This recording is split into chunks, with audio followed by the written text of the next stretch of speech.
الحمد لله نحمده ونستعينه ونستغفره ونؤمن به ونتوكل عليه ونعوذ بالله من شرور أنفسنا ومن سيئات أعمالنا من يهده الله فلا مضل له ومن يضلل فلا هادي له ونشهد أن لا إله إلا الله وحده لا شريك له ونشهد أن سيدنا وسندنا وشفيعنا وحبيبنا وإمامنا ومولانا محمدا عبده ورسوله صلى الله تبارك وتعالى عليه وعلى آله وصحبه وبارك وسلم تسليما كثيرا كثيرا.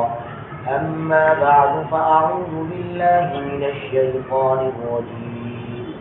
بسم الله الرحمن الرحيم. قل إن كنتم تحبون الله فاتبعوني يحببكم الله ويغفر لكم ذنوبكم والله غفور رحيم. وقال رسول الله صلى الله تعالى عليه وآله وسلم لا يؤمن أحدكم حتى يكون هواه تبعا لما أو كما قال عليه الصلاة والسلام. حضرات علماء کرام، بزرگوں، دوستوں، بھائیوں، نوجوان ساتھیوں، اللہ رب العزت والجلال نے ہمیں اور آپ کو آقا و مولا جناب رسول اللہ صلی اللہ تعالی علیہ وآلہ وسلم کی امت میں پیدا کرنا ہے. یہ اللہ تبارک و تعالی کا بہت بڑا احسان. اور حدیث شریف کے اندر آتا ہے کہ اللہ تبارک و تعالی کی خصوصی رحمت جناب رسول اللہ صلی اللہ علیہ وآلہ وسلم کی امتیوں پر. مگر یہ رحمت کب ہے، یہ مقام ہمیں کب ملے گا؟ جب جناب رسول اللہ صلی اللہ تعالی علیہ وآلہ وسلم سے ہمارا تعلق مضبوط ہوگا. ہمارا تعلق آپ کی ذات سے کیسے مضبوط ہو؟ ایک طریقہ تو دنیا کا ہے کہ دنیا والے اس کے لیے اپنے گھروں میں جھنڈا لگا لیتے ہیں، اپنے گھروں میں سجاوٹ کر لیتے ہیں، یا موقع آئے تو آپ کے نام پر کوئی تقریب منعقد کر لیتے ہیں، آپ کے نام سے کچھ غریبوں کو کھلا پلا دیتے ہیں. ایک طریقہ دنیا والا. یہ وہ طریقہ ہے جو اللہ اور رسول نے پسند نہیں کیا. اور ایک طریقہ اللہ کے نیک بندوں کا ہے. وہ طریقہ یہ ہے کہ ہماری پوری زندگی جناب رسول اللہ صلی اللہ علیہ وآلہ وسلم کی تعلیمات سے منور ہو جائے. ہماری پوری زندگی آپ کی تعلیمات کے مطابق ڈھل جائے. ہماری پوری زندگی میں آپ کی تعلیمات اتر آئے. ہمارا اٹھنا بیٹھنا، ہمارا کھانا پینا، ہمارا کاروبار، ہمارا رہن سہن، ہمارا رشتہ داروں سے معاملہ کرنا، تعلق رکھنا، پاس پڑوس والوں کے ساتھ ہمارا برتاؤ، سب شریعت کے سانچے پر ڈھل جائے. یہ محبت کا طریقہ خود جناب رسول اللہ صلی اللہ علیہ وآلہ وسلم نے متعین فرمایا. جو طریقہ دنیا والوں کا ہے وہ ایک دکھاوا ہے. اس طریقے کے اندر کوئی برکت اور کوئی سعادت نہیں. جو دنیا والے طریقہ اپناتے ہیں انہوں نے اپنے گھروں پر جھنڈے لگا لیے، یا اپنے گھروں کو سجا لیا، یا غریب غربا کو کچھ کھلا پلا دیا، لیکن آپ کی تعلیمات سے وہ غافل ہے تو اسے عشق نہیں کہہ سکتے، اسے نبی سے محبت نہیں کہہ سکتے. نبی سے محبت کا معیار تو اللہ تعالیٰ قرآن میں کہہ رہا ہے. قُلْ إِن كُنتُمْ تُحِبُّونَ اللَّهَ فَاتَّبِعُونِي. اگر اللہ سے محبت کا دعویٰ ہے تو میری اتباع کرو، اگر رسول سے محبت کا دعویٰ ہے تو اتباع کرو، بات کو مانو، فرمانبرداری اختیار ہے۔ چنانچہ حدیث شریف میں ایک واقعہ لکھا ہے کہ جناب رسول اللہ صلی اللہ علیہ وآلہ وسلم ایک مرتبہ وضو فرمائے، آپ کے وضو کا جو پانی زمین میں گر رہا تھا، صحابہ اس پانی کو اپنے ہاتھ میں لے لیتے تھے، وہ پانی گرنے نہیں دے رہے، اور اس پانی کو کوئی اپنے چہرے پر ملتا، کوئی اپنے سر پر ملتا، کوئی اپنے سینے پر ملتا، کوئی اپنے ہاتھ پر ملتا۔ تو آپ نے صحابہ سے پوچھا ما حملکم علی ھذا، یہ جو عمل تم کر رہے ہو کہ میرے وضو کے پانی کو اپنے سینے کے اوپر، اپنے منہ کے اوپر، اپنے بدن پر مل رہے ہو، آخر کس چیز نے تمہیں اس بات پر آمادہ کیا، کیوں یہ کام تم کر رہے ہو؟ تو انہوں نے کہا حب اللہ و رسول، اللہ اور رسول کی محبت کی وجہ سے ہم یہ کام کر رہے ہیں، نبی سے محبت ہے اس لیے آپ کے وضو کا پانی اپنے بدن پر مل رہے ہیں۔ تو اگر یہی محبت ہوتی تو آپ فرماتے کہ ہاں شاباش، بڑا اچھا کام ہے، تم یہ بڑا اونچا عمل کر رہے ہو، تمہیں کرنا چاہیے، لیکن نبی نے یہ نہیں فرمایا۔ نبی نے فرمایا من سرہ ان یحب اللہ ورسولہ او یحبہ اللہ ورسولہ، جو اس بات کو چاہتا ہے، پسند کرتا ہے کہ اللہ اور نبی سے محبت کرے اور اللہ اور نبی اس سے محبت کرے، تو اسے کچھ کرنا پڑے۔ یہ عمل، یہ وہ عمل نہیں ہے جس سے محبت کا دعویٰ کیا جائے۔ کیا کرنا پڑے گا؟ فَلْيَصْدُقْ حَدِيثَهُ إِذَا حَدَّثَ، جب بات کرے تو سچ بولے، وَلْيُؤَدِّ أَمَانَتَهُ إِذَا اؤْتُمِنَ، جب اس کے پاس امانت رکھی جائے تو وہ امانت کو ادا کرے، وَلْيُحْسِنْ جَوَارَ مَنْ جَاوَرَهُ، اور اپنے پڑوسی کے ساتھ اچھا سلوک کرے۔ معلوم یہ ہوا کہ آپ کے پانی کو، آپ کے وضو کے پانی کو اپنے بدن پر مل لینا یہ مقصود نہیں ہے، یہ مطلوب نہیں ہے، مطلوب تو یہ ہے کہ پوری زندگی آپ کی تعلیمات کے سانچے میں ڈل جائے، پوری زندگی آپ کی سنتوں کی اتباع میں گزر جائے، آپ کے احکام کی فرمانبرداری میں گزر جائے۔ اور آج اسی بات کو بیان کرتا ہے وَمَا كَانَ لِمُؤْمِنٍ وَلَا مُؤْمِنَةٍ إِذَا قَضَى اللَّهُ وَرَسُولُهُ أَمْرًا أَن يَكُونَ لَهُمُ الْخِيَرَةُ مِنْ أَمْرِهِمْ، جو اللہ اور رسول سے محبت کا دعوے دار ہے وہ آپ کی ہر بات کو مانے، کسی بات کی مخالفت نہ کرے، کسی بات کو پیچھے مت ڈالے۔ واقعات حدیث کے اندر بھرے پڑے ہوئے ہیں۔ ایک صحابی ہے حضرت سعد اسود رضی اللہ عنہ، کالے کلوٹے صحابی، انتہائی کالے کلوٹے، اسود کے معنی ہی کالے کے ہوتے ہیں۔ وہ اللہ کے نبی کی خدمت میں آئے اور عرض کیا یا رسول اللہ، میں جہاں رشتہ بھیجتا ہوں وہاں پہ رشتہ کینسل ہو جاتا ہے، میرا رشتہ ہی نہیں ہو رہا، کالا کلوٹا آدمی رشتہ کیسے ہوگا؟ جہاں بھیجتے ہیں پیغام وہاں سے بات واپس آ جاتی ہے۔ آپ نے فرمایا فلاں قبیلے کے سردار کے یہاں بڑی خوبصورت سی بیٹی ہے، بڑی ہونہار، بڑی سمجھدار، وہاں اپنا پیغام بھیجو۔ انہوں نے کہا یا رسول اللہ، جب چھوٹے موٹے لوگ رشتہ ہمارا قبول نہیں کر رہے تو ان کا بڑا سردار کہاں سے قبول کرے گا؟ تو آپ نے فرمایا بھیجو تو۔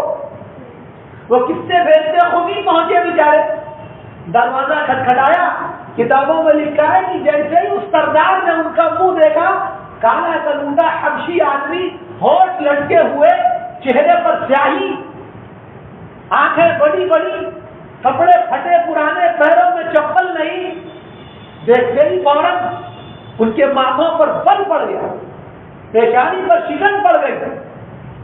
پوچھا کیوں آئے؟ تو ہمت تو نہیں ہو رہی تھی، مگر اللہ کے نبی نے بھیجا تھا، تو کہا کہ آپ کے گھر پہ رشتہ لے کر آیا۔ کس کا رشتہ لے کر آیا ہوں؟ اپنا رشتہ لے کے آیا ہوں آپ کی بیٹی کے لیے. اتنا کہنا تھا اس سرکار کو چڑھا نہ کہ اپنی شکل دیکھی تم نے آئینے میں، تم ہمارے گھر آ کے رشتہ لے کے تمہاری ہمت کیسے ہو؟ آپ غور کر لیں، اگر ہمارے یہاں اس طرح کے معاملات ہو تو ہم کیا جواب دیں گے؟ وہی حالت سمجھ لیں. چنانچہ غصے میں دروازہ بند کیا، وہ بھاگ گئے، چلے گئے. بیٹی اندر سے کچھ سن رہی تھی کہ یہ واقعہ کیا ہو رہا ہے، ابا جان کسے ڈانٹ رہا ہے. بیٹی نے پوچھا ابا جان کس کو ڈانٹ رہے ہیں؟ تو بتایا بیٹی کچھ نہیں، بس ایک آدمی کا. لیکن اس نے پوری بات سن لی تھی، وہ بھی تو صحابیہ ہی نبی پر ایمان لانے والی. اس نے کہا ذرا بتائیں تو. اب باپ نے بتایا ایک کالا کلوٹا آدمی تمہارا رشتہ باندھنے آیا تھا. کہاں میری چاند جیسی بیٹی، پھول جیسی بیٹی، پورے علاقے میں سب سے خوبصورت اور سب سے خوبصورت بیٹی، اس کا رشتہ وہ کالے کلوٹے غلام سے. چنانچہ اس نے کہا ابا جان اتنا کالا کلوٹا اور غلام قسم کا آدمی وہ آپ کے یہاں رشتہ لے کے آئے، عقل تو نہیں مانتی کہ وہ خود سے آیا ہوگا؟ خود سے تو نہیں آ سکتا، کوئی نہ کوئی بات ہے ضرور جس کی بنا پر وہ آیا. اس کی اتنی ہمت کہاں ہے کہ وہ غلام آدمی ہمارے گھر رشتہ ماننے آئے؟ ذرا پتا تو کریں آپ. باپ باہر گئے، پوچھا بلایا کہ بھائی تم کیسے ہمارے یہاں آئے، تمہیں کس نے بھیجا؟ تو انہوں نے کہا کہ بھائی ہم تو اس لائق ہے نہیں کہ تمہارے یہاں رشتہ مانگنے آئے. کالے کلوٹے آدمی، غلام آدمی، کھانے پینے کو نہیں، صبح کھایا تو شام کا بھروسہ نہیں، شام میں کھایا صبح کا بھروسہ نہیں. ہمارے پاس اتنا کہاں ہے کہ تمہارے پاس مانگنے آئے، تمہاری بیٹی کا رشتہ مانگنے آئے. ہم کو تو سرکار دو عالم جناب رسول اللہ صلی اللہ علیہ وآلہ وسلم نے بھیجا تھا کہ جاؤ وہاں رشتہ لے گئے. تو میں آیا گھر پہ آئے، دور سے بتا رہے ختم ہو گیا، اللہ کے نبی نے رشتہ بھیجا. بیٹی نے کہا ابا جان تب تو کوئی گنجائش نہیں ہے، قرآن کہہ رہا ہے اللہ اور نبی کا جو حکم آ جائے اس کے سامنے فوراً سرنڈر کر دو، چاہے تمہارا دل چاہے نہ چاہے، دل چاہے تو بھی، دل نہ چاہے تو بھی تمہیں اس کو ماننا ہی ماننا. یہ مت دیکھیے کس نے بھیجا، کون آیا، دیکھیے کس نے بھیجا. یہ مت دیکھیں کہ آنے والا کون، یہ دیکھیے بھیجنے والا کون. اللہ کے نبی نے بھیجا، چنانچہ فوراً رشتہ ہو. ہے ہمارے یہاں کوئی ایسا ایمان والا جو صرف اس بنا پر کہ کسی کو کسی بڑے آدمی نے بھیجا ہے وہ رشتہ اس طرح کر سکتا ہے؟ یہ نبی سے محبت، نبی کی اطاعت، نبی سے لگاؤ. تو جب نبی کی محبت آتی ہے تو نبی کے فرمان سے بھی محبت آتی، نبی کی باتوں سے بھی محبت آتی.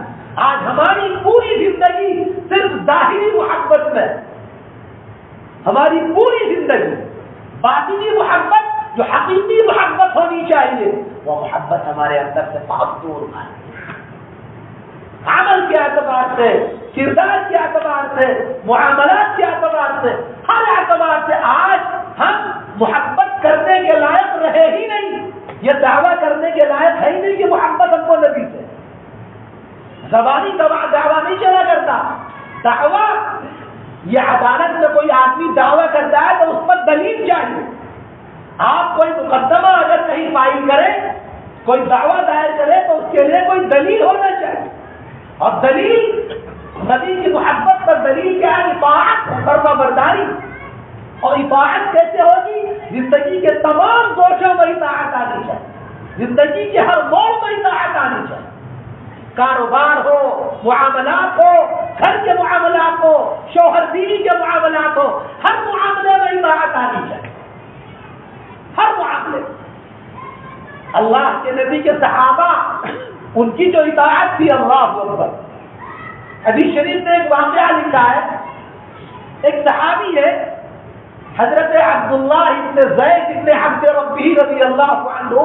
یہ وہ صحابی ہے جنہوں نے اذان کے کلمات کو خواب میں سنا. انہی کے حوالے سے روایتیں موجود ہیں.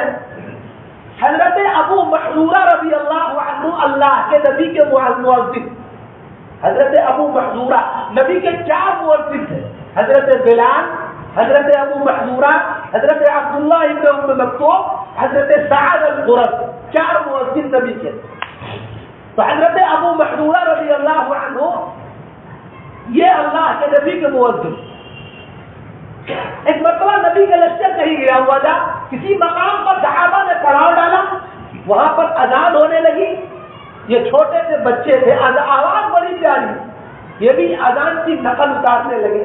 جس طرح ہمارے یہاں بچے مسجد میں کوئی چھوٹا بچہ آتا ہے تو وہ بھی اللہ اکبر کہتا ہے امام کی طرح، ایسے ہی اذان کی آواز وہ بھی دہرانے لگے، اذان وہ بھی کہنے لگے نقل میں.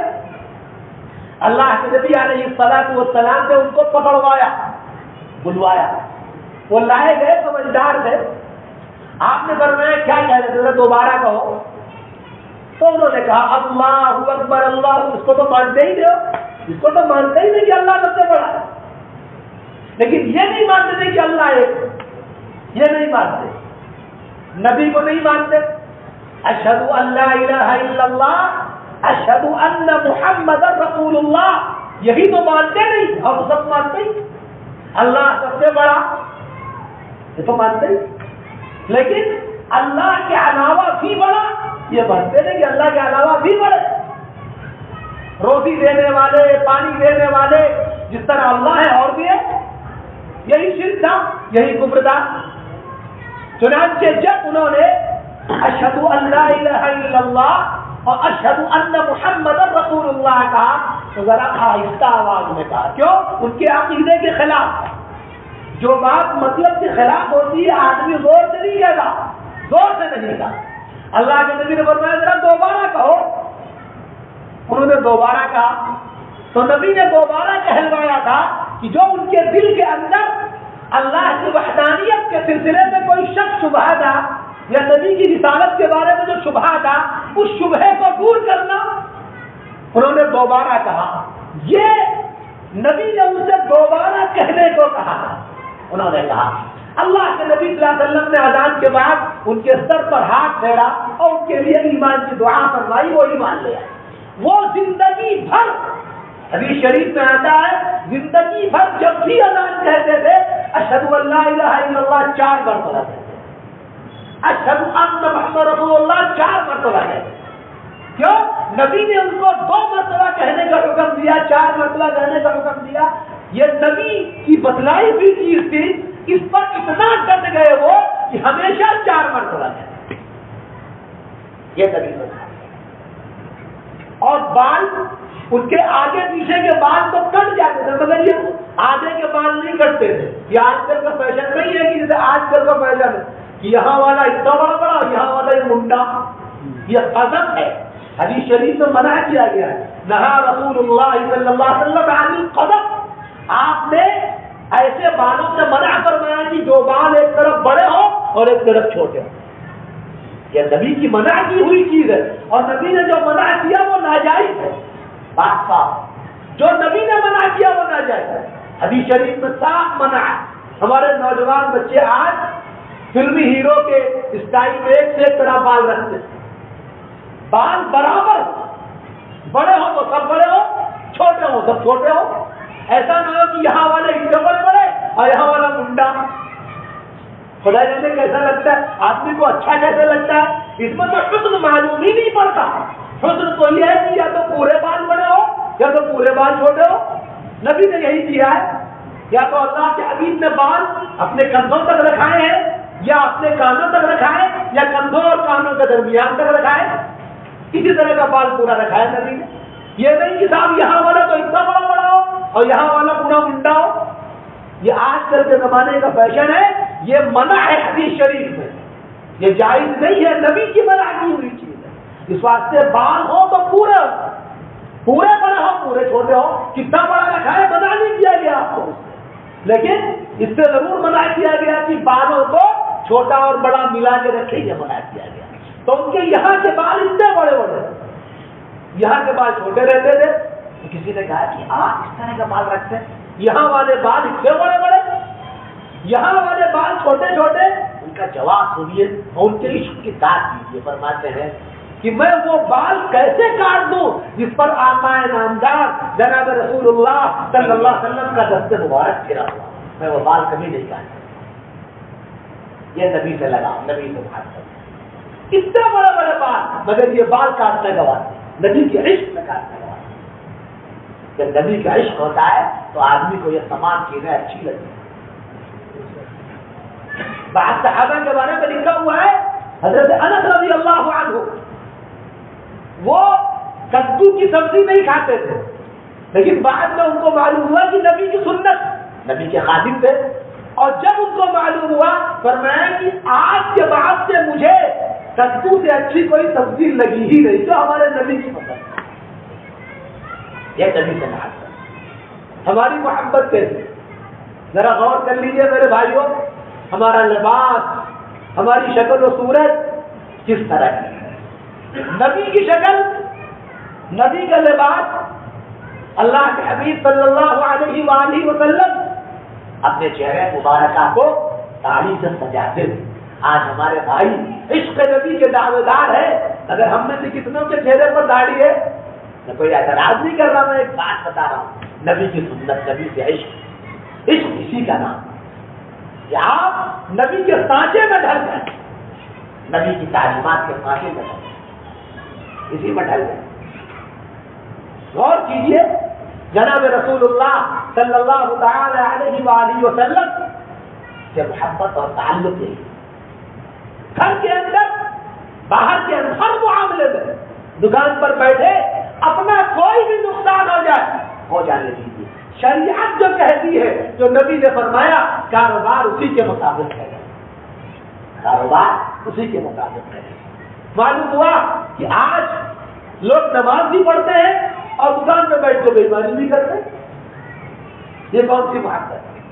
حدیث شریف میں آتا ہے، ایک مرتبہ ہمارے آقا ایک بازار سے نکلے، ایک آدمی، ایک صحابی غلے کا ڈھیر لگائے ہوئے بیٹھے تھے، اچانک آپ کے دل میں خدا جانے کیا خیال آیا، آپ نے اندر ہاتھ ڈال دیا اس غلے کے ڈھیر میں، اب یہ انگلی تب نکلی، بھیگی ہوئی نکلی۔ آپ نے پوچھا ماں آ جایا صاحب اللہ، یہ کیا چیز ہے؟ اوپر سوکھا ہوا، نیچے بھیگا بھیگا ہوا۔ انہوں نے کہا اصابت المطر یا رسول اللہ، اے اللہ کے حبیب بارش آ گئی، جس کی وجہ سے ٹھیک کیا۔ فرمایا افلا جعلتہ فوق الطعام، تم نے نیچے والے کو اوپر کیوں نہیں کر دیا؟ من خشنا فلیس منا، جو دھوکہ دے اس سے ہمارا کوئی تعلق، جو جس کو تعلق نبی سے ہوگا، جس کو عشق ہوگا نبی سے، وہ دھوکہ نہیں دے گا، وہ دھوکہ نہیں دے گا۔ حضرت امام ابو حنیفہ رحمۃ اللہ علیہ کا واقعہ لکھا ہوا ہے، کپڑے کا کاروبار کرتے تھے، کپڑے کا تجارت کرتے تھے، بڑی دکان تھی، حضرت تو اپنا خدمت میں لگے رہتے تھے، پانڈے لکھنے کی خدمت میں، ان کا غلام دیکھتا تھا، ایک تھان ان کے ہاں آیا جس پر کچھ چھیرا، انہوں نے فرمایا کہ جب اس کو بیچنا تو بتا دینا کہ بھائی اس میں یہ نقص ہے، کبھی ویسے سب دیکھنا۔ غلام نے سوچا کہ ارے حضرت نے ویسے ہی کہہ دیا ہوگا، چنانچہ اگر ہم بیچ دیں گے تو یہ تھان بک جائے گا اور پیسہ بھی مل جائے گا، پورا حضرت خوش ہوں گے۔ ایک گراہک آیا، اس نے چپکے سے اس کو بیچ دیا اور عیب نہیں بتایا۔ امام صاحب تشریف لائے، اب پوچھا کہ وہ تھان بتاؤ تو بک گیا، کتنے میں بیچا؟ ارے بڑی اچھی قیمت میں بیچ دیا۔ کہا رے تم نے تو ہم کو ہلاک کر دیا، اس کے اندر عیب تھا، بتایا تھا نہیں بتایا؟ امام صاحب نے پورے شہر میں منادی کروائی کہ بھائی ہمارے دکان سے ایک تھان گیا ہے، اس میں یہ عیب ہے، جو آدمی وہ تھان لے گیا اور آئے اور واپس اس کا پیسہ لے لے، اس کے اندر یہ نقص، یہ کمی۔ جس کو نبی سے عشق ہوگا وہ ہر چیز میں شریعت کے مطابق عمل کرے گا، شریعت کے تعلق سے عمل کرے گا۔ آج پوری دنیا کے اندر ہم اور آپ اسلام مسلمان ذلیل ہو رہے ہیں۔ کیوں ذلیل ہو رہے ہیں؟ آج دنیا میں جتنی بھی غیر قومیں ہیں، یہودی ہو، عیسائی ہو، غیر مسلم ہو، ان کو اس پر کوئی اعتراض نہیں ہے کہ لوگ نماز پڑھیں۔ آپ غیر مسلموں کی دکان کے آس پاس جائیں، وہ آپ کو نماز کے لیے جگہ دے دے گا، کوئی دقت نہیں۔ کٹر RSS کا آدمی وہ آپ کو اپنی دکان میں، اپنے دکان کے سامنے نماز کی جگہ دے دے گا، کوئی دقت نہیں۔ اگر آپ روزہ رکھتے ہیں، آپ کو افطار بھی کروا دے گا، یہاں تو نہیں، بھوپال کے اندر میں نے دیکھا باقاعدہ ریلوے اسٹیشن کے اوپر پکا بھوپال کو گڑھ ہے آ رہے تھے اس کا، ریلوے اسٹیشن میں باقاعدہ مائک سے اعلان ہو رہا تھا کہ جو بھائی روزہ ہو وہ یہاں آ جائیں، روزے کے افطار کا انتظام، اور غیر مسلموں نے پورا انتظام کیا، آ رہے تھے لوگ سب بڑا بڑا ٹیکا لگا۔ تو ان کو اس پر اعتراض نہیں، ان کو جو دقت ہے وہ دقت ہے نبی کی سنت، وہ دقت، وہ کس سے لڑائی کریں گے؟ داڑھی والے، کیوں؟ نبی کی سنت۔ وہ کس پر اعتراض کریں گے؟ ٹوپی والے۔ تو کس پر اعتراض کریں گے؟ جس کا لباس شریعت کے مطابق، اس پر اعتراض۔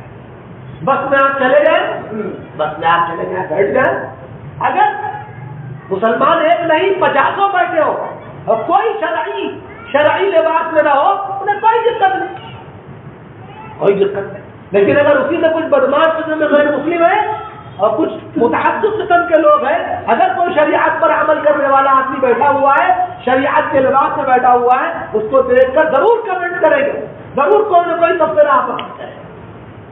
کیوں؟ ان کو ڈر اصل میں سنت سے، وہ جانتے ہیں کہ جب دنیا سنت پر آ جائے گی تو انہیں کسی طرح شکست دینا ممکن ہی نہیں۔ اگر سنت میں زندگی ان کی ڈھل جائے تو یہ دنیا میں سب پر غالب آئے، سب پر غالب آئے۔ جب تک سنت پر یہ نہیں ہے تب تک انہیں کچھ بھی کرا، سب کچھ کر سکتے ہیں۔ جب آدمی سنت پر عمل کرنے پہ آ جائے گا تو فرض پر تو لامحالہ عمل کرے گا، واجب پر تو یقینی طور پر عمل کرے گا۔ جو آدمی سنت کا پابند ہوگا وہ فرض کہاں سے چھوڑے گا؟ وہ واجب کہاں سے چھوڑے گا؟ فرض وہی چھوڑتا ہے۔ یہ اسٹیپ بائی اسٹیپ ہے۔ اگر آدمی نفل چھوڑے گا سنت چھوٹے گی، سنت چھوٹے گی تو آہستہ آہستہ واجبات چھوٹیں گے، واجبات چھوٹیں گے تو آہستہ آہستہ فرائض بھی چھوٹیں گے، اور جب آدمی سنت و نوافل کا پابند بنے گا تو فرائض بھی چھوٹیں گے۔ ہمارے آقا و مولا جناب رسول اللہ صلی اللہ علیہ وسلم کی تعلیمات یہی ہے، سنت پر عمل کرو۔ کیا مطلب ہے؟ علیکم بسنتی، تم پر میری سنت لازم، تم پر میرا طریقہ لازم۔ من احب سنتی فقد احبنی، جو میرے طریقے سے محبت کرے گا وہ مجھ سے محبت کرے گا، جو میری اتباع کرنا چاہتا ہے وہ میری سنت کے مطابق چلے گا۔ ایک روایت میں آیا کہ جو آدمی کسی سنت کو، جو سنت ختم ہو رہی ہو، مردہ ہو رہی ہو، اگر کوئی آدمی اس پر عمل کرے، فرمایا اس کے لیے 100 شہیدوں کا ثواب، اور ایک شہید کا ثواب کیا ہے؟ جیسے ہی ان کے خون کا قطرہ زمین پر گرے گا اس کی مغفرت کا اعلان کر دیا جائے۔ یہ نبی سے محبت کا تقاضا ہے۔ ہماری پوری زندگی سنور جائے، سج جائے۔ آج یہ افسوس کی بات ہے، تکلیف کی بات ہے۔ نبی کی تعلیمات، جیسا کہ مولانا نے فرمایا بھی، نبی کی تعلیمات، قرآن کی بات، حدیث کی بات، نبی کی سنتوں کی بات، آج نہ اس کے لیے ہمارے پاس وقت ہے اور نہ اس کے لیے ہمارے پاس پیسہ ہے۔ دنیاوی تعلیم کے لیے، انگریزی کے ٹیوشن کے لیے، سائنس کے ٹیوشن کے لیے، کیمسٹری کے ٹیوشن کے لیے آج بڑی سے بڑی فیس پر آدمی ٹیوٹر کو لے کے آتا ہے، گھر پر رکھتا ہے، ہائر کرتا ہے۔ لیکن وہی قرآن جو ایک بنیادی کتاب ہے، جو ہمارا دین ہے، جو آخری کتاب ہے، جس میں ہمارا دین پورا مضمر، جس سے اونچی اور افضل کوئی کتاب نہیں، جو آخرت کی ضمانت، جس پر عمل، وہی نبی کی تعلیمات، جو تعلیمات ہمارے آخرت کی ضمانت، ہمارے دنیا کی کامیابی کا ذریعہ ہے۔ آج ان تعلیمات کے لیے اگر کسی آدمی کو ہائر کیا جاتا ہے تو حالت یہ ہے کہ آج مناسب تنخواہ بھی اس کو نہیں دی جاتی۔ یہ حالت ہے آج محبت، یہ فرق آ گیا ہمارے اندر۔ ایک بڑا اچھا مجھے واقعہ یاد آیا، ایک بادشاہ گزرے ہیں اورنگزیب عالمگیر رحمت اللہ علیہ، بہت بڑے بزرگ، یہ ہمارے بادشاہ، لیکن یہ ایسے بادشاہ تھے جو بہت بڑے عبادت گزار بھی تھے، اتنے بڑے عبادت گزار تھے، تاریخوں میں لکھا ہوا ہے کہ وہ باقاعدہ قرآن کو اپنے ہاتھ سے لکھتے تھے اور وہ نسخہ ادھر ادھر فروخت کرتے تھے، اس سے کھاتے تھے، ٹوپی سل کر بیچتے تھے۔ ان کو تو غیر مسلم رائٹروں نے بدنام کر دیا۔ یہ آپ جانتے ہیں کہ وہ سنت کے مطابق عمل کرتے تھے، شریعت کے مطابق عمل پیرا تو اس بات سے ان کو بدنام کیا ہے. جو لوگ شریعت کے خلاف تو انہیں کوئی بدنام نہیں کرتا. اکبر نے دین الہی کو رائج کیا. یہ جو ہاتھوں میں جنیو پہنتے ہیں یہ اکبر کی دیر ہے. گائے کے ذبیحے کا پر پابندی اکبر کی دیر ہے. یہ سب اکبر کی دیر. اس نے نیا دین قائم کیا, دین الہی کے نام نیا دین قائم کیا. وہ تو اس زمانے میں کافی علماء نے ان لوگوں نے مقابلہ کیا تو دین اپنی صحیح شکل میں بچا, ورنہ دین ہی پورا تبدیل ہو جائے. تو اس لیے ان کی مخالفت کوئی نہیں کرے گا. مخالفت کس کی ہوگی؟ اور ان کے عالم کی. کیوں؟ سنت کے مطابق عمل کرتے. تو وہ بادشاہ تھے, ان کے زمانے میں انہیں یہ خیال ہوا کہ ذرا جہاں جہاں کے ہمارے نواب ہیں جو ذمہ داران ہیں, دیکھیں ذرا انہیں کتنا آتا ہے, ان کی تعلیمی لیاقت کیا ہے. نبی کے زمانے میں تو یہ حال تھا, حدیث شریف میں آتا ہے کہ جو سب سے زیادہ سنت پر حامل ہوتا تھا, دیندار اور دین کو جاننے والا ہوتا تھا, وہ نبی کے ساتھ کھڑا ہوتا تھا پہلی تو. اسی لیے مسئلہ ہے لِيَلِيَنِي مِنْكُمْ أُولُو الْأَحْلَامِ وَالنُّهَىٰ, تمہارے اگل بغل ایمان کے پیچھے وہی لوگ کھڑے ہو جو سنت کے ماہر ہو, نماز کے بارے میں تمام آداب سے واقف. لیکن پتا تو لگے, اگر کوئی جس ایمان کو ہو جائے تو نماز پوری تو بنا سکے وہ. تو اورنگزیب رحمۃ اللہ علیہ نے نواب کو بلایا, حیدرآباد دکن کے نواب آئے اور ان کے پاس پیغام بھیجا کہ آپ کو آج کل ہمارے ساتھ کھانا کھانا. مثال کے طور پر نواب صاحب بڑے خوش کہ بادشاہ سلامت نے کھانے کے لیے بلایا. اگر کسی آدمی نے کوئی ودھایک بلا لے ہمارے یہاں تو پھولا نہیں سماتا ہے بیچارہ. اب کہاں نہ بادشاہ نے بلایا اورنگزیب عالمگیر رحمۃ اللہ علیہ نے, جو پورے سلطنت کا فرما روا. اب وہ جب آئے تو بادشاہ سلامت نے کہا کہ نواب صاحب تشریف رکھیے, بیٹھیے, ہاتھ واتھ دھلا, یہ ہوا ذرا کھانے کی سنتیں سنا دیجیے. اب نواب صاحب کے چہرے میں ہوائی اڑنے لگی. سنت وغیرہ اگر کبھی عمل کیا ہو تو جانے. نواب صاحب کچھ بھی نہیں آیا, کہ حضرت مجھے تو نہیں آیا. بہت زیادہ آپ ایک علاقے کے ذمہ دار ہیں, آپ کو سنت نہیں معلوم. جس آدمی کو سنت نہ معلوم ہو, جس آدمی کو نبی کی تعلیمات نہ معلوم ہو, وہ حکومت کرنے کا لائق ہے ہی نہیں. ایک نواب کو بلایا, کہا کہ آج ہمارے ساتھ سفر پہ چلیں گے, ہم آج سفر پہ جائیں گے, سفر میں ہمارے ساتھ نواب چلیں گے. وہ تشریف لائے, بڑے خوش کہ بادشاہ کے ساتھ جائیں گے. وہ آئے, بیٹھے, سواری پر بیٹھے, فرمایا ذرا سفر کی دعا سنا دیجیے. سفر پر سوار, سواری پر سوار ہونے کی دعا کیا ہے؟ تو دعا پڑھے سب کو معلوم ہو, دعا پڑھے سب کو معلوم ہو. لہذا بہت ڈانٹا. اب اس زمانے میں نواب صاحب نے جب نہیں معلوم تو بادشاہ نے ہر مقام پر علماء کو لگایا کہ جتنے بھی ذمہ دار ہیں کم سے کم وہ تو سنت کے مطابق زندگی اپنی بنا لے. جو ذمہ دار ہو جب اس کی زندگی سنت کے موافق ہوگی تب تو لوگوں کو وہ بتائے گا, تب تو لوگوں کو آمادہ کرے گا. میرے بھائیوں, ہماری پوری زندگی سنت کے مطابق گزرنی چاہیے. کوئی غیر قوم ماننے نہیں آئے, ہم ہی آپ کو ماننا ہے, ہم ہی آپ کو زندگی گزارنا ہے سنت کے موافق. یہ سنت ہمارے لیے ہے اور سنت کے اندر نور ہے, برکت ہے. جب سنت پر آپ عمل کریں گے تو ہماری زندگی میں برکت آئے گی, ہماری زندگی میں نور آئے گا, ہماری تمام چیزوں میں نور آئے گا. حدیث شریف میں آتا ہے کہ جب آدمی گھر پہ آتا ہے, شام کو گھر پہ آتا ہے تو شیطان ساتھ میں آتا ہے. اب جب گھر میں داخل ہوتے وقت بسم اللہ پڑھتا ہے تو شیطان بھاگ جاتا ہے, اور اگر نہیں پڑھتا تو شیطان اندر چلا آتا ہے, ساتھ میں اندر آ جاتا ہے. کھانے پر بیٹھا, اگر کھانا کھاتے وقت بسم اللہ پڑھتا ہے تو شیطان بھاگ جاتا ہے, اور اگر بسم اللہ نہیں پڑھتا تو شیطان اس کے ساتھ کھانے میں شریک ہو جاتا ہے اور اعلان کرتا ہے اپنے ساتھیوں میں, آ جاؤ بھائی, یہاں کھانے کا بھی انتظام ہے, رہنے کا بھی انتظام. کیوں؟ سنت کے خلاف عمل کریں گے تو شیطان شریک ہوگا, اور جب سنت کے مطابق عمل کریں گے تو شیطان دور بھاگ جائے. ہر چیز یہی صورت حال ہے. ہر چیز ہمارے آقا نے سنت کے مطابق تمام چیزیں بتائی ہیں. کھانا کھانے کی سنت, پانی پینے کی سنت, اور کپڑے پہننے کی سنت, پیشاب پاخانے جانے کی سنت. اور یہ بات یقین کر لیجیے کہ اسلامی تعلیمات سے زیادہ اچھی تعلیمات کسی مذہب میں ہے ہی نہیں. سب سے عمدہ تعلیمات اسلامی تعلیمات، اسلامی مذہب اسلامی، ہر چیز موجود. ایک صحابی حضرت سلمان فارسی رضی اللہ عنہ، یہ بہت بڑے عالم تھے یہودیوں کے، اور یہ پہلے عیسائی تھے، پہلے یہودی تھے، پھر عیسائی ہوئے، پھر بعد میں اسلام لائے. 250 سال کی عمر پائی میں سلمان فارسی، 250 سال کی عمر. تو ان کو حدیث شریف معلوم ہوئی کہ آقا نے پیشاب پاخانے جانے کا طریقہ سکھایا.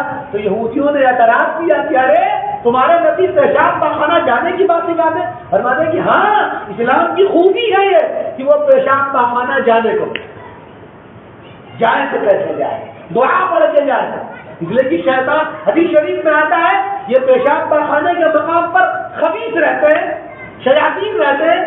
اللہ سے پناہ مانگ کے جاؤ، اللہم انی اعوذ بک من الخبث والخبائث، تو شیطان سے محفوظ رہو گے. ورنہ حدیث شریف میں آتا ہے کہ جب آدمی دعا مانگ کے نہیں جاتا تو شیطان اس کا مذاق اڑاتا ہے، اس کے ساتھ غلط عمل کرتا ہے. نکل کے آؤ، دعا پڑھو. یہ ساری چیزیں حدیث شریف سنت کے مطابق ہماری زندگی پوری آ جائے، ہماری ہر چیز سنت کے مطابق آ جائے، ہماری پوری زندگی سبھی کامیاب ہوں. اور سنت پر عمل کرنے سے ہی ہم کامیاب ہوں. صحابہ دنیا میں غالب کیوں ہوئے؟ صحابہ دنیا میں اسی لیے غالب ہوئے انہوں نے سنت کو اپنا اوڑھنا بچھونا بنایا، اپنی زندگی کے اندر سنت کو اتار لیا.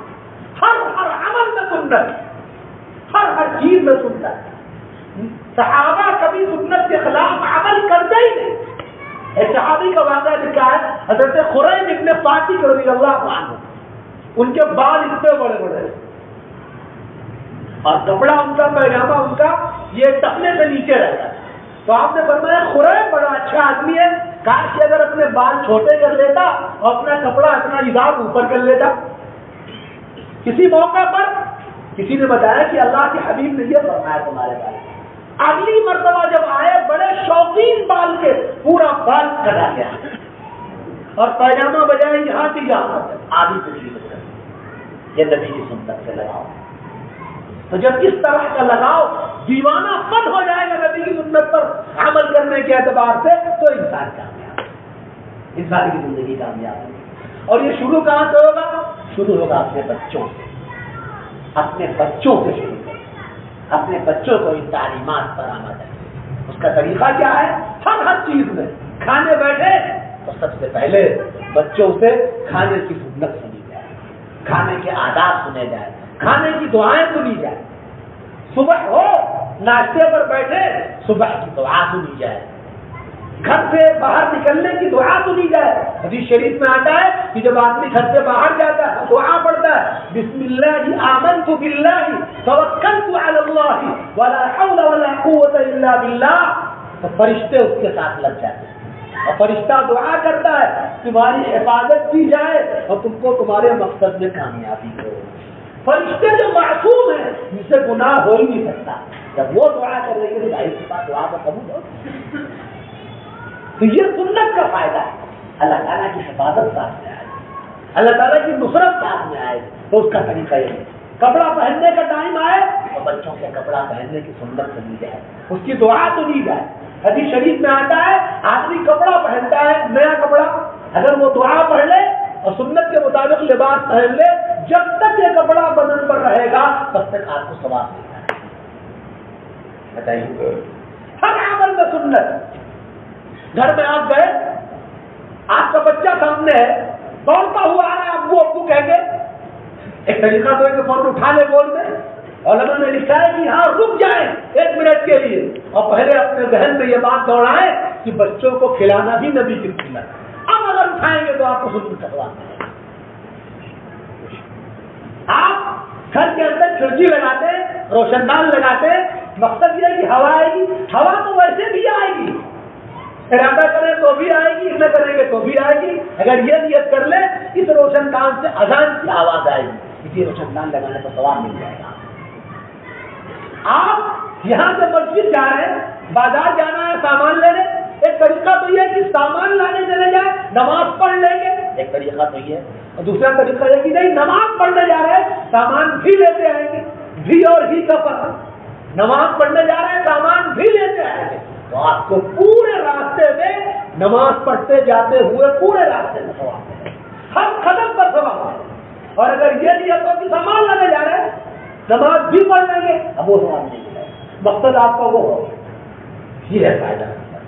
آپ کے کرتے میں بٹن لگا ہوا، اگر یہ بھی ہے کہ نبی نے یہ بٹن لگایا ہے تو اس کی سنت کا ثواب ملتا ہے۔ میرے بھائیوں یہ سب سنت کے فائدے، سنت جو ہے وہ اللہ تبارک و تعالی کی طرف سے نور پیدا کرتے زندگی کے اندر، ہر چیز میں نور پیدا ہے۔ حدیث شریف میں آتا ہے جب آدمی سنت کے مطابق کھانا کھاتا ہے تو شیطان شریک نہیں ہوتا، شیطان بھاگ جاتا ہے، اور جب آدمی بھول جاتا ہے اور کھانے میں شریک ہو جاتا ہے شیطان، اور بعد میں دعا پڑھ لی اس نے تو شیطان طے کر کے بھاگ جاتا ہے، طے کر کے بھاگ جاتا ہے، الٹی کر کے بھاگ جاتا ہے، تو شیطان مسلط نہیں ہے۔ اس لیے سنت کے مطابق زندگی اپنی اپنانی، ہر چیز میں سنت، سنت آپ کو سوار دے گی، مزین کر دے، اور اس کا فائدہ کیا ہے؟ میں قسم کھا کر یہ بات کہتا ہوں، ہمارے علماء بیٹھے ہیں، ہمارے استاد کے درمیان مولانا حضرت محمد صاحب نواز بچاتے، ہم بہت چھوٹے سے تھے حضرت، ہم ان کے استاد سے چھوٹے سے تھے، ان کے پاس آتے تھے کچھ نہ کچھ اپنا سیکھنے، یہ ہمارے دوستوں میں تھے۔ میں یہ بات قسم کھا کر کہتا ہوں کہ سنت پر اگر عمل عادت بن جائے زندگی میں وہ سکون آئے گا کہ سکون کبھی آپ کو نہیں، یاد جو سکون آپ کو ملے گا وہ سکون بغیر سنت سے کبھی نہیں۔ میں مثال ہوں، اکابر علماء کرام کو دیکھیے جو سنت کے مطابق عمل کرتے ہیں، ان سے محبت کیوں ہوتی ہے؟ آپ سنت کے مطابق عمل کیا اور ان سے محبت ہوئی۔ اور یہ بھی کہہ رہا ہوں، یہ بھی میں کہہ رہا ہوں کہ اللہ تبارک و تعالیٰ اس سنت پر عمل کرنے والے کو وہ کھلاتا ہے، وہ پہناتا ہے کہ دوسرا آدمی خواب میں بھی نہیں سوتا۔ سنت پر عمل نہیں کرتا۔ ہمارے آقا جناب رسول اللہ صلی اللہ علیہ وآلہ وسلم نے لباس پھٹا پرانا بھی پہنا ہے، پیمنٹ لگا بھی پہنا ہے، اور آپ نے 2000 درہم کا ایک لباس دلوایا، 2000 درہم، اور 2000 درہم جو معلوم کتنا پیسہ آج کے زمانے کو تو بتائیں گے، دانی تو ہے نہیں ہوتا بتاتے تو سونے والے ہی بتا جائیں گے۔ تو اللہ کے نبی صلی اللہ علیہ وسلم کو ان تمام برکتوں سے، اسی لیے صحابہ جب سنت پر عمل پیرا ہو گئے تو بڑے بڑے بادشاہوں کے تمام املاک اور تمام دولتیں ان کے قدموں پہ ٹھہر ہو گئے، ایسا کسرا سے دربار کی تمام چیزیں۔ حضرت عمر رضی اللہ عنہ کی بارگاہ میں وہ سارے مال و دولت لائیں گے، حضرت عمر رضی اللہ عنہ دیکھ کر رونے لگے کہ نبی نے وعدہ کیا اگر سنت پر رہو گے تو یہ تمام چیزیں تمہارے قدموں میں آ کر دے۔ لہٰذا میرے بھائیوں اگر سنت پر عمل کریں گے تو انشاءاللہ ہماری زندگی سنور جائے۔ آپ اپنی آل و اولاد میں اپنے بال بچوں کو سکھائیں، اپنے گھر کے معاملات میں، اپنے پڑوسی کے ساتھ۔ آج ہمارا پڑوسی ہماری شکایت کرتا ہے، ہم سے ناخوش رہتا ہے۔ کیوں ناخوش رہتا ہے؟ ہر پڑوسی کوئی نہ کوئی زیادتی کرتا ہے، ناخوش۔ اگر وہ سنت کے مطابق عمل ہو، ہمارے نبی نے سکھایا، نبی شریف میں ایک واقعہ لکھا ہوا ہے، ایک صحابی کے یہاں ایک بکری کا سر آیا، انہوں نے سوچا کہ ہمارا پڑوسی زیادہ مستحق ہوگا، اس کے یہاں بھیج دیا۔ انہوں نے اس کے یہاں بھیج دیا، ہوتے ہوتے 6-7 گھر سے لوٹ کر پھر وہیں پہنچ گئے۔ یہ پڑوس کا خیال ایسا، اسی لیے آقا نے فرمایا اگر کوئی آدمی مجھ سے محبت کا دعویٰ کرتا ہے تو وہ اپنے پڑوسی کے ساتھ بھلا سلوک کرے۔ یہ نبی سے محبت کا دعویٰ، پڑوسی کے ساتھ بھلا سلوک۔ پوری زندگی نبی کی سنت سے محمود ہونی چاہیے، پوری زندگی میں نبی کی سنت آ جانی چاہیے، ہر چیز کے اندر۔ ہمارا اسلام، ہمارا مذہب اتنا پاکیزہ مذہب، ہر چیز اس کے اندر موجود۔ نبی نے اور نبی کے صحابہ نے اور صحابہ کے بعد ہمارے علماء کرام، محدثین کرام، مفسرین کرام نے کوئی چیز چھوڑی ہی نہیں، کوئی چیز نہیں۔ حیرت ہوتی ہے جو چیز کتابوں میں جو 100 سال کے بعد پیش آ رہی ہے، کتابوں میں 100 سال پہلے وہ چیز گیس کر کے انہوں نے اس کو لکھ دیا کہ یہ چیز ہو سکتی ہے، ایسا امکان ہے، وہ چیز مسئلے دل میں ہے۔ یہ اسلام کی خصوصیت۔ اسی لیے شاعر نے کہا تھا کہ محمد سے وفات ہونے تو ہم تیرے ہیں، یہ جہاں چیز ہے کیا لوح و قلم تیرے، ساری دنیا ہمارے نازل ہے، ہمارے قدموں میں ہے۔ اس لیے آخری بات کہ میرے بھائیوں، میرے دوستوں، اللہ تبارک و تعالیٰ سے یہ سنت پر عمل ہی ہم کو اور آپ کو ملائے گی۔